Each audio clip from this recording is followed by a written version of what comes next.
Doutora, nós viemos pedir a não conversão da prisão em flagrante e em preventiva. A gente tem 4 questões para comentar aqui nessa audiência de custódia. Primeiro, que não existem os requisitos da prisão preventiva. Depois a gente vai falar ainda sobre um adiantamento de pena porque o Lucas é primário e ele provavelmente vai ser acusado por tráfico de drogas. A gente tem que comentar sobre uma possível desclassificação para o artigo 28 da Lei de Drogas e, por fim, uma prisão domiciliar para o...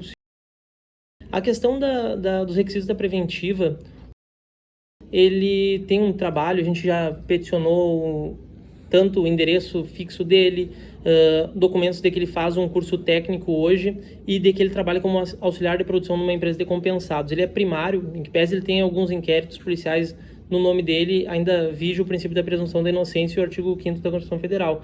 Então, nós temos que não apresentam um risco para a sociedade.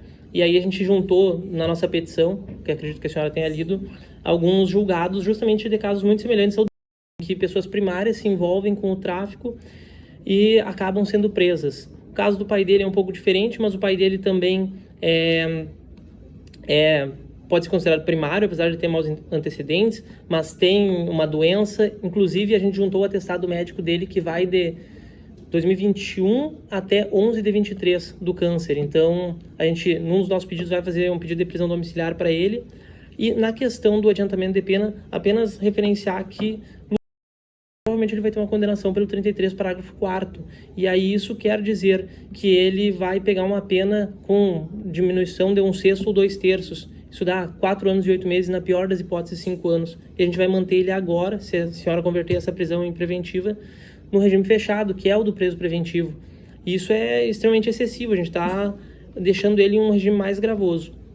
E aí, por fim, só referenciando a questão do manual de audiência de custódia feito pelo CNJ, o DEPEN e o Escritório das Nações Unidas para o Uso de Drogas, que se diz que quando se tem pessoas que são usuárias de drogas e que ele faz uso de cocaína, e claro, a gente não expôs ainda aqui, essa droga era para uso pessoal, a gente não tem o flagrante do 310 do Código do Processo Penal, e aí a gente tem uma infração do menor potencial ofensivo do artigo 28 da Lei de Drogas, e aí isso se procede mediante o GCRIM, né?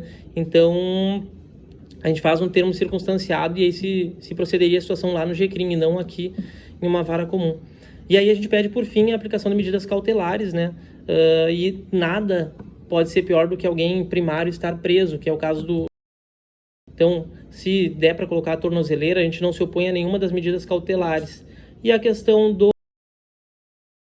Só essa questão de que a gente requer uma prisão domiciliar porque ele tem um câncer em um estado muito avançado, inclusive já afastado há 2 anos do trabalho, né? Então, a gente pode fazer a juntada dos documentos e aí, então, ele seguiria preso em casa, né? Enfim, de uma forma melhor assistida.